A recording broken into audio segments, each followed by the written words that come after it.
குடும்ப வாழ்க்கை என்னை கடவுளிடமிருந்து தூரமாக்குகிறதோ, எல்லாவற்றையும் விட்டு துறவியாகி போய்விடலாமா?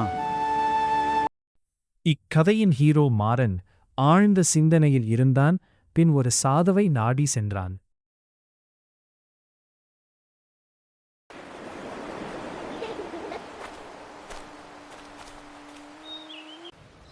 குடும்ப பாரத்தினால் என்னால் கடவுளை சரியாக நினைத்து வணங்க முடியவில்லை. என் மனதுக்கு அமைதி வேண்டும் சுவாமி. அப்படியா? நான் சொல்வது போல செய். ஒரு விளக்கை கையில் எடுத்துக்கொண்டு அது அணையாமல் நமது ஊரை ஒருமுறை சுற்றி வா.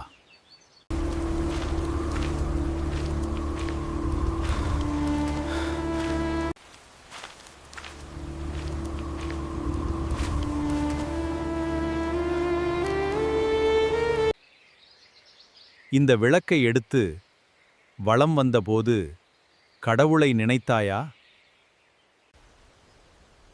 இல்லை சுவாமி. விளக்கு அணைந்து விடுமோ என்று கவனமாக இருந்து விட்டேன். அதுபோலத்தான் இல்லற கடமையை செய்யும்போது கடவுள் எண்ணம் வராது. கடமையை சரியாக செய்தால் போதும்.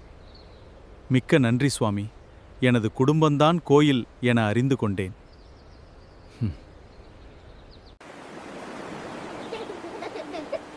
அப்பா, இன்று என்னோட சேர்ந்து விளையாடணும். கண்டிப்பா செல்லம்.